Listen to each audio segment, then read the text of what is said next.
There are people who leave your life because they cannot see your future.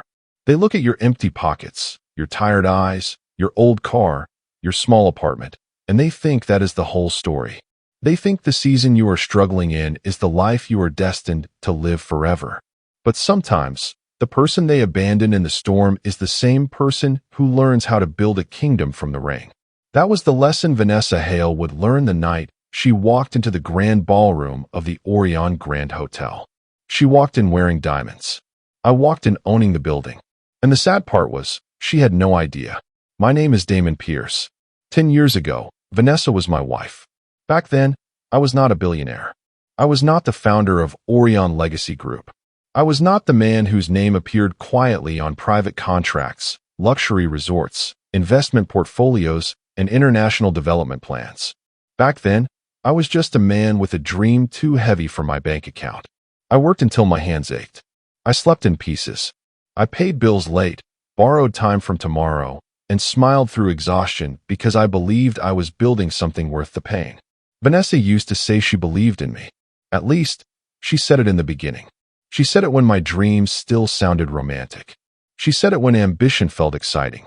She said it before sacrifice became inconvenient, before late nights became lonely, before cheap dinners replaced expensive dates, before my second-hand car embarrassed her in front of people she wanted to impress. Then slowly, her encouragement turned into silence. Silence turned into criticism.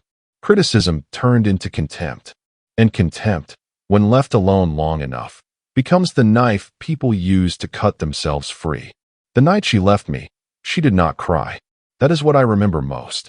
She stood in our small apartment with 2 suitcases by the door, wearing the cream coat I bought her after saving for 3 months. She looked around the room like it was a prison sentence.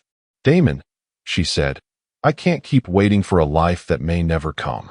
I had just come home from a 16-hour day. My shirt smelled like fryer oil from the restaurant shift I worked at night, and my briefcase was stuffed with proposals no investor wanted to read. I remember staring at her, trying to understand. "We're close," I told her. "I know it doesn't look like it, but we're close." She laughed softly. Not a happy laugh. A tired laugh. A cruel laugh. "You've been saying that for years." I stepped closer to her. "Vanessa, everything I'm doing is for us." She looked me in the eyes and said, "That's the problem. You keep building a future, but I'm tired of living in your construction site." Those words stayed with me. She did not just leave the apartment that night. She left the dream. She left the man. She left the version of me that still believed love could survive poverty if 2 people held on tightly enough. And 2 weeks later, I heard she was with Grant Whitmore. Grant had money. Not empire money, but enough to impress people who measured worth by watches, cars, and invitation lists. He came from the kind of family that knew which fork to use at dinner and which people to ignore in public. Vanessa did not downgrade emotionally. She upgraded financially. At least, that was what she thought. For months after she left, I broke apart quietly. No music played when my life collapsed. No dramatic rain fell outside the window. No one came to rescue me. The world kept moving. Bills still arrived. Rent still came due. My stomach still growled. Investors still rejected me. And every morning, I woke up on an old mattress with one question burning in my chest. Was she right? Was I just a man chasing a fantasy? There are moments in life when pain either buries you or builds you. At first, mine buried me. Then one morning, I found myself sitting at a bus stop before sunrise, wearing the same wrinkled shirt from the night before, holding a notebook full of business ideas. A luxury resort consultant had rejected me the previous day, not because the idea was bad, but because I had no proof I could execute it. He told me, "People don't buy rooms, Damon. They buy the feeling of becoming someone else for a few days." That sentence changed my life. People do not buy rooms. They buy identity. They buy silence. They buy escape. They buy the version of themselves they wish the world could see. So, I stopped chasing the idea of owning a hotel. I started studying the psychology of luxury. Why did some people pay $500 for a dinner they could eat somewhere else for $50? Why did executives choose one private retreat over another? Why did wealthy families return to the same resort every year, even when newer ones opened? It was never just comfort. It was memory. It was status. It was belonging. It was the feeling of entering a place where the world bent slightly in your direction. So, I learned everything. Hospitality, real estate, branding, architecture, investment psychology, service design, spa culture, private membership models, event hosting, high net worth client retention. I worked jobs nobody respected, so I could learn systems everybody relied on. I carried luggage. I cleaned banquet halls. I served champagne to people who never looked at my face. I worked front desks. I managed schedules. I studied wealthy guests the way some men study battlefields. What made them smile? What made them complain? What made them return? And little by little, the man Vanessa left behind began to disappear. Not because I became rich overnight. That is not how real success works. Success is boring before it is beautiful. It is repetition. It is rejection. It is waking up when your body begs you to stay down. It is answering emails no one replies to. It is learning from people who do not respect you yet. It is doing the ugly work long enough for the world to finally see the polished result. The first Orion property was not grand. It was an old hillside and outside the city, nearly bankrupt, with peeling paint and a reputation for bad plumbing. Investors laughed when I proposed buying it. One man looked at me and said, "You want to turn that place into a luxury retreat?" I said, "No, I want to turn it into a memory people will pay to relive." He laughed. 3 years later, that same property had a 2-year waiting list. By the 5th year, Orion Legacy Group owned 5 private retreats. By the 7th, we expanded overseas. By the 10th, I no longer had to introduce myself in certain rooms. Other people whispered my name before I entered. And that is the strange thing about success. When you finally become the person they said you would never be, the loudest moment is not celebration. It is silence. Because deep down, you remember every door that closed, every person who laughed, every friend who disappeared, every loved one who decided your unfinished chapter was your ending. Before we continue, my friend, if this story reminds you that your lowest season is not your final season, take a moment to subscribe to SPT Entertainment. Every wave carries a story, and sometimes the strongest story begins when someone else walked away. The night I saw Vanessa again, I was not expecting it. The Orion Grand Hotel was hosting the annual Meridian Foundation Gala, one of the most exclusive charity events in the city. Politicians, entertainers, investors, and old money families filled the ballroom. Chandeliers sparkled above them like captured stars. A string quartet played near the marble staircase. Waiters moved through the crowd with trays of champagne and tiny plates of food that cost more than some people's weekly groceries. I stood near the balcony doors, dressed in a simple black tuxedo, watching the room with the quiet distance I had learned to keep. Most people there did not recognize me. That was intentional. I had never enjoyed being the face of my company. I preferred building in silence. Orion had presidents, public directors, brand ambassadors, and polished executives who enjoyed cameras far more than I did. I owned the empire. They shook the hands. It worked for me. Then I heard her laugh. I knew it before I saw her. Some sounds do not age in your memory. They remain preserved, untouched by time, waiting for the right moment to remind you of who you used to be. Vanessa Hale stood across the ballroom in a silver gown that caught the chandelier light with every movement. Her hair was pinned back elegantly, her smile practiced and bright. She looked older, but not in a bad way. Sharper, colder, more polished. Beside her stood Grant Whitmore. He wore confidence the way insecure men wear expensive suits, loudly. One hand rested at Vanessa's waist. The other held champagne. He laughed with a circle of executives near the silent auction display, tilting his head just enough to show he expected people to listen when he spoke. I watched them for a moment, not with anger exactly. Anger had burned out years ago. What remained was something quieter. Recognition. Here stood the woman who left because she believed my future was empty. And she was standing inside the future she never waited to see. I could have walked away. Part of me wanted to. Not because I feared her, but because not every ghost deserves a conversation. Then Vanessa turned. Her eyes moved across the ballroom, passing over faces, pausing briefly on mine. At first, she did not recognize me. Then her smile changed. It froze just slightly. Her lips parted. Her brows lifted. And then came the smirk. That smirk told me everything I needed to know. She did not see Damon Pierce, founder of Orion Legacy Group. She saw the man from the old apartment, the man with unpaid bills, the man she had outgrown. She whispered something to Grant, touched his sleeve, and began walking toward me. Every step carried the confidence of someone approaching a person they believed they could still look down on. "Damon," she said when she reached me. Her voice was warm on the surface, cold underneath. I turned fully and gave her a small nod. "Vanessa, my goodness." She placed one hand lightly against her chest. "It really is you." Grant came up beside her, studying me with the lazy amusement of a man already deciding I was beneath him. Vanessa's eyes moved over my tuxedo. "You look different." "So do you." She laughed softly. "Well, it has been a long time. 10 years. The number hung between us. Grant raised an eyebrow. "You two know each other?" Vanessa smiled without looking at me. "We were married once." Grant's expression shifted from curiosity to entertainment. "Really?" "Briefly," Vanessa said. "Briefly."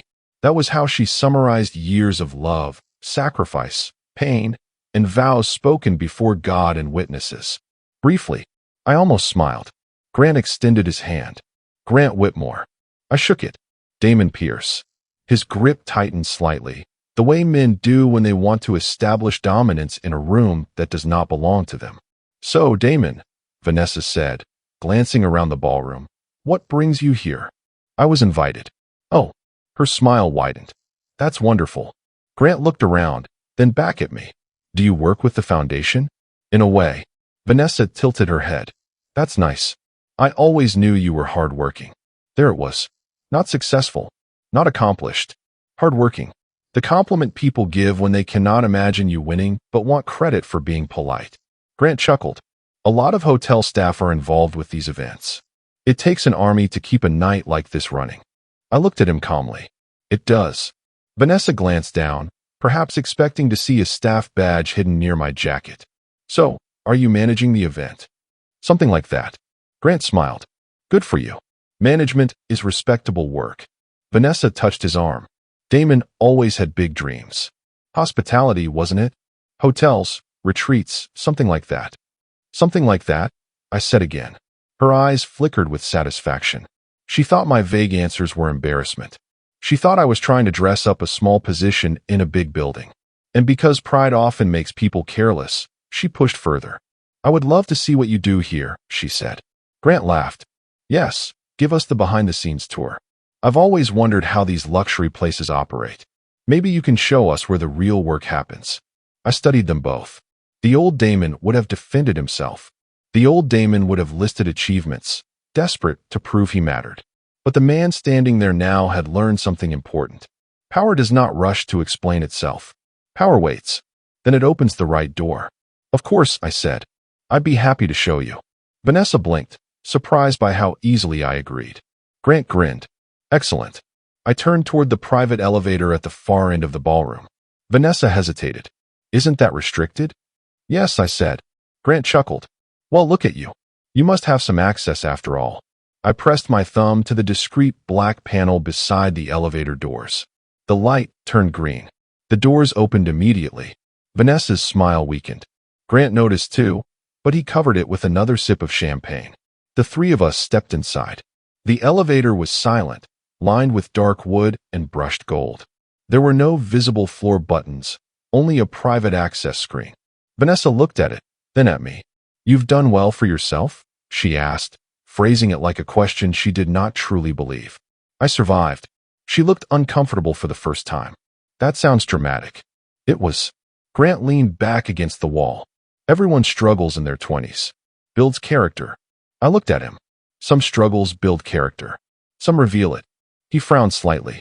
The elevator rose. For a few seconds, no one spoke. Then Vanessa said, "I heard you left the city for a while."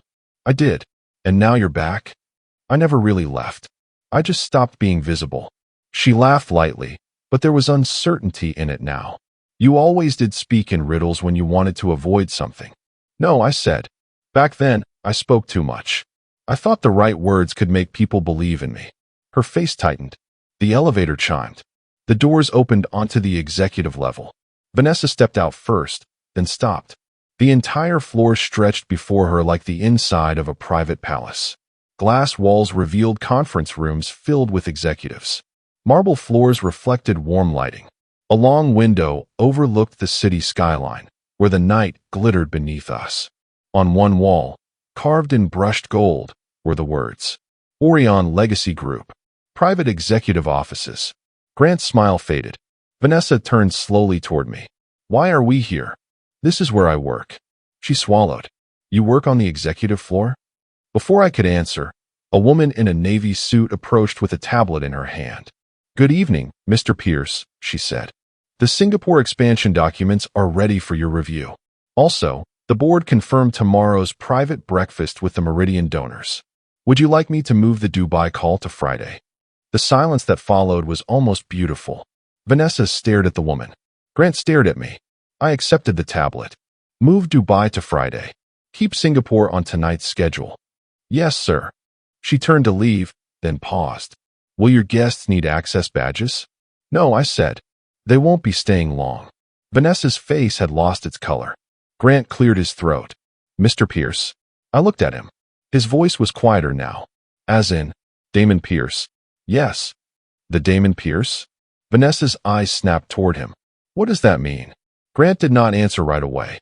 That was the moment I knew. He knew my name. Maybe not my face, but my name. Men like Grant kept track of people they wanted to impress. Investors, developers, private owners, billionaires who moved quietly behind holding companies and luxury brands. Vanessa looked between us. Grant. He forced a smile, but it looked painful. Orion Legacy Group is one of the largest private luxury hospitality companies in the world. Her lips parted. I watched the truth arrive slowly. Not all at once. That would have been merciful. No, realization came to her in pieces. The elevator. The executive floor. The assistant. Grant's reaction. The company name. My name. The man she left behind had not been working at the hotel. He owned the empire behind it. I stepped forward and extended one hand toward the glass wall overlooking the city. Welcome to Orion, I said. The construction site turned out better than expected. Vanessa flinched. She remembered. Of course she remembered. People always remember the words they hoped you forgot. For a moment, I saw the old Vanessa beneath the diamonds. The woman from the apartment. The woman who once sat on the floor with takeout containers and told me she loved my ambition. The woman who later used that same ambition as evidence against me. Damon, she whispered. I didn't know. No, I said quietly. You didn't care enough to know. Grant shifted beside her. Well, this is certainly unexpected. I looked at him. For you, maybe. He straightened, trying to recover. I have to say, Mr. Pierce, Orion is impressive. I've followed some of your acquisitions. Quiet moves. Smart positioning. Now he wanted business language. Now he wanted respect. A few minutes earlier, he thought I was staff. I smiled faintly. I'm glad the tour is becoming educational. Vanessa lowered her eyes. I turned and began walking. Come. Since you asked to see where the real work happens, I'll show you. They followed. Of course they did. Curiosity and humiliation are powerful ropes.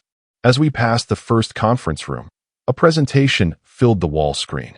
It showed architectural renderings of a private island wellness retreat, built around sustainability, cultural preservation, and ocean restoration. I stopped outside the glass. That project, I said, will employ over 800 local workers during development and create long-term jobs for nearby communities. Luxury does not have to be empty. Done correctly, it can restore places instead of exploiting them. Vanessa looked at the screen, surprised. You care about that? She asked. I know what it feels like to be invisible to people with money, I said. So yes. Grant nodded as if he had always believed the same thing. Community-centered luxury is definitely where the market is heading. I looked at him. It is not a market trend to me. He went quiet. We continued down the hall. I showed them the brand strategy room, where teams design guest experiences down to scent, lighting, arrival timing, music, and personal preference profiles. People think luxury is gold walls and expensive sheets, I said. It isn't. Luxury is being understood before you have to ask. Vanessa's eyes moved over the room. I could tell she was listening now. Really listening. Back then, I continued. I had no money, but I watched people carefully. I learned what made them feel ashamed, important, peaceful, ignored. Pain is a strange teacher. It makes you notice what comfortable people overlook. We passed another glass wall, where a team discussed scholarship housing for hospitality students. This is our training pipeline, I said. We sponsor young people who come from low-income backgrounds and teach them management, finance, service design, and ownership models. Not just how to serve wealthy people, how to become decision makers. Vanessa looked at me then. Something in her expression softened, but I did not trust it. Regret often looks like tenderness when it first arrives. Grant checked his watch. He was uncomfortable now. Good. Not because I enjoyed his discomfort, but because arrogance deserves to meet a room where it has no chair. We reached a private lounge at the end of the executive floor. The lights were low, the furniture deep and elegant. The city spread beyond the windows like a field of stars. I gestured for them to sit. Vanessa sat slowly. Grant remained standing for a moment, then sat beside her. A server entered quietly. "Sparkling water," I said, "and tea for Ms. Hale." Vanessa looked startled. "You remember?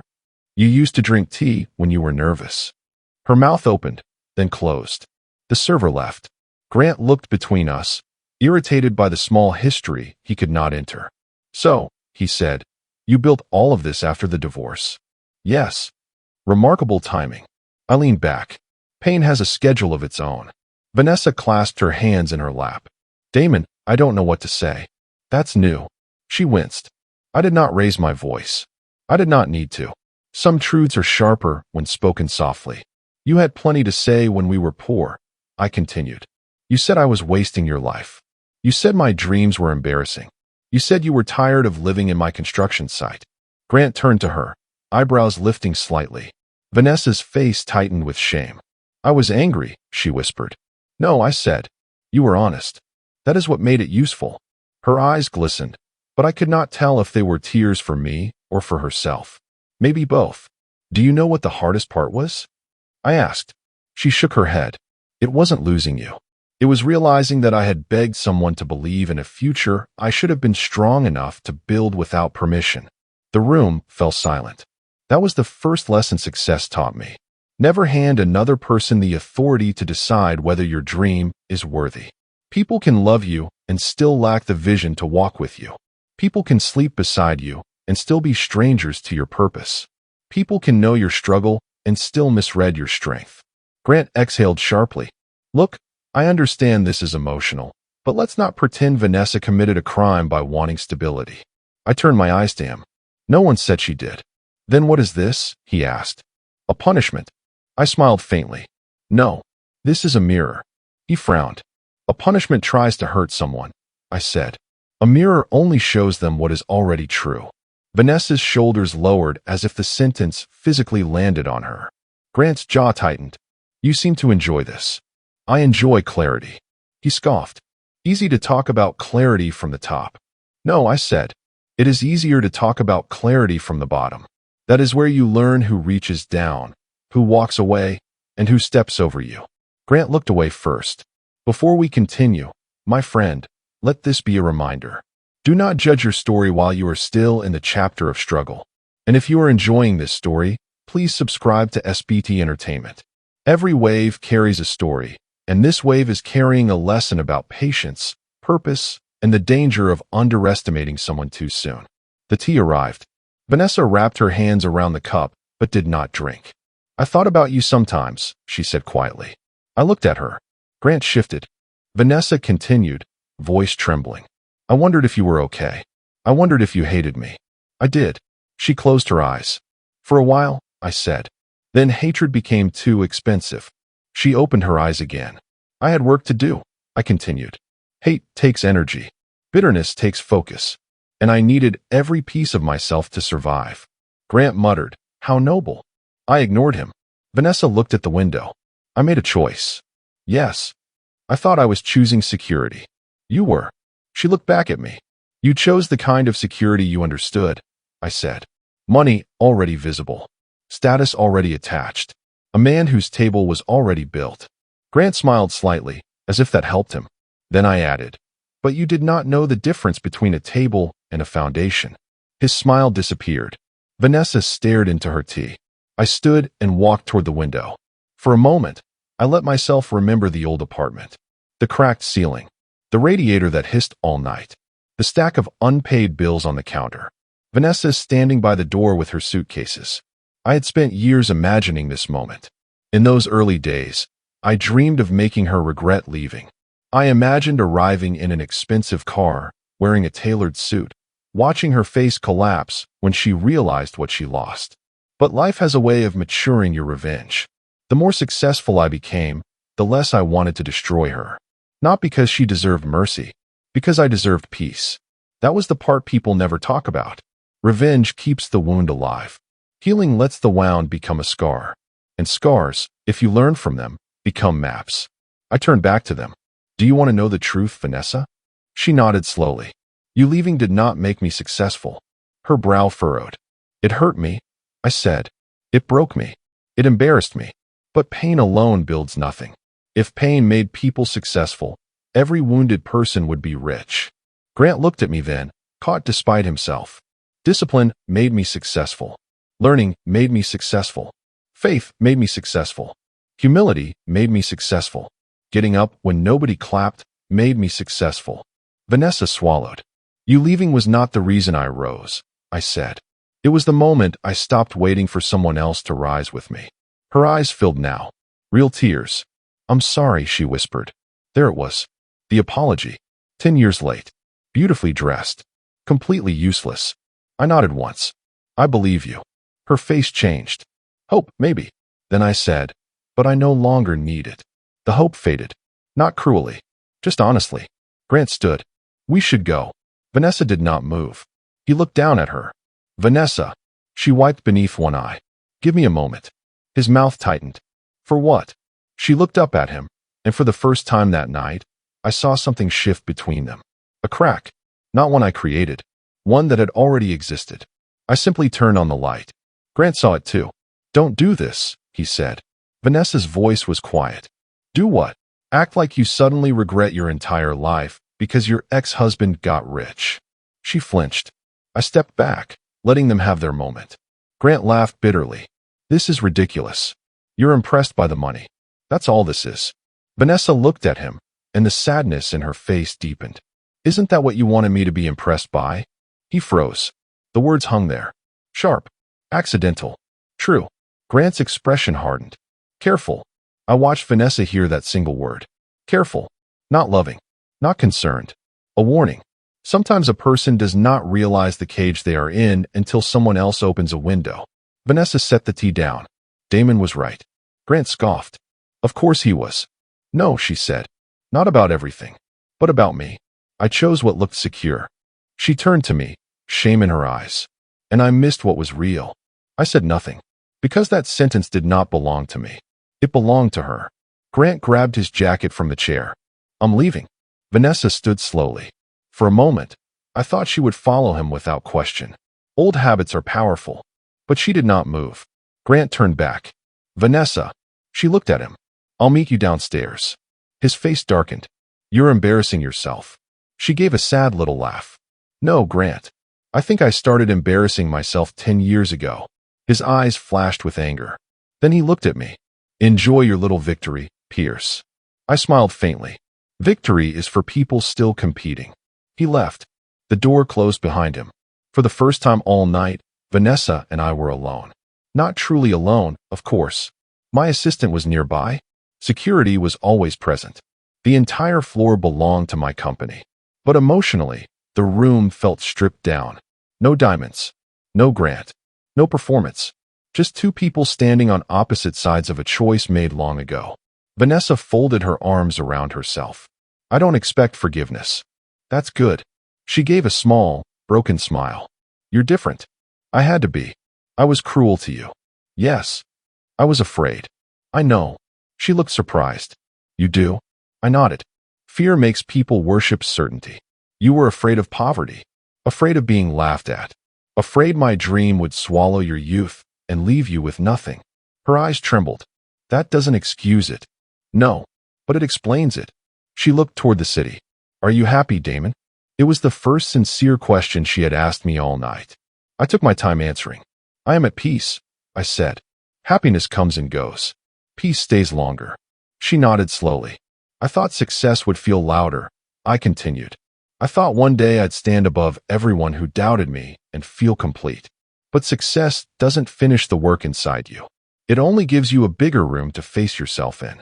Vanessa listened quietly. So, I learned to build more than a company, I said. I built a life I could respect. She wiped another tear. Is there someone? I understood the question. Someone new. Someone who loved me after her. Someone who stood where she once stood. I looked at her gently. There is a life. That is enough for tonight. She accepted the boundary with a small nod. I'm proud of you, she whispered. That almost hurt more than the apology. Because once, those words would have meant everything. Once, I would have given anything to hear her say them. Now they arrived like a letter delivered to a house I no longer lived in. Thank you, I said. The door opened softly. My assistant stepped in. Mr. Pierce, the car is ready. I nodded. Thank you, Elise. Vanessa picked up her clutch. She walked toward the door, then stopped. Damon. I looked at her. If I had stayed. She did not finish. She did not need to. I answered anyway. If you had stayed only because you knew I would become rich, then you still would have been the wrong person. Her face crumpled slightly, but she nodded. That was the truth. Love that requires proof of profit is not love. It is investment. And I was no longer interested in being someone's missed opportunity. Vanessa left the lounge quietly. Through the glass, I watched Elise escort her down the hall toward the private elevator. Grant was not with her.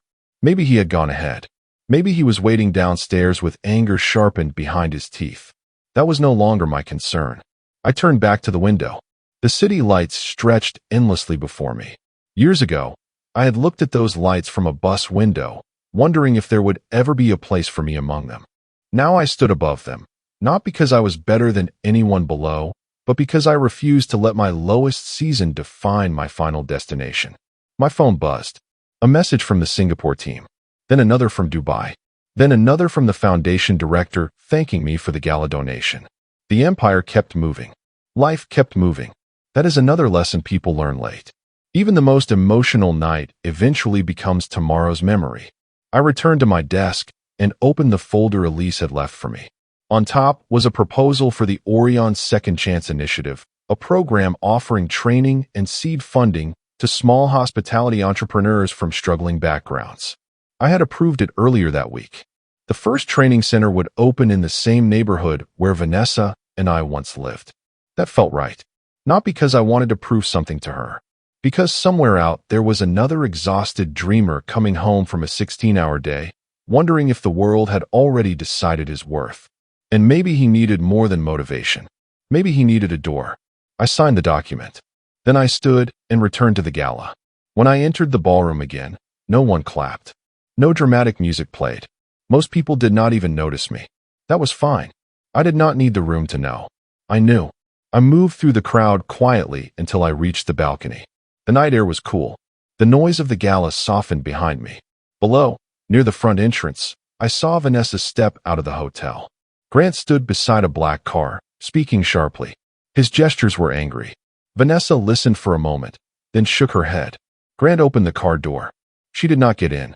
Instead, she turned and walked toward the sidewalk alone. For a second, I felt something old stir in my chest. Concern, memory, maybe even grief. But not longing. That was important. You can care about someone's pain without inviting them back into the place they broke. Vanessa disappeared into the city lights. Grant slammed the car door. The car drove away. I stood there for a long moment, then looked up at the sky. 10 years ago, I thought losing Vanessa was the end of my story. But it was not the end. It was the chapter where I met myself. And that is what I would tell anyone listening now. Do not despise the season where people underestimate you. Do not hate the small apartment, the old car, the long shifts, the silence, the rejection, the people who walk away because they cannot see what God is still building in you. That season may hurt. It may humble you. It may break parts of you that needed to be broken. But it can also teach you the difference between appearance and foundation, between applause and purpose, between people who love your potential and people who only respect your results.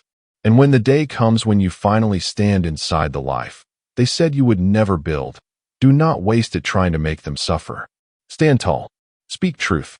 Protect your peace. Then keep building. Because the best revenge is not humiliation. It is becoming whole.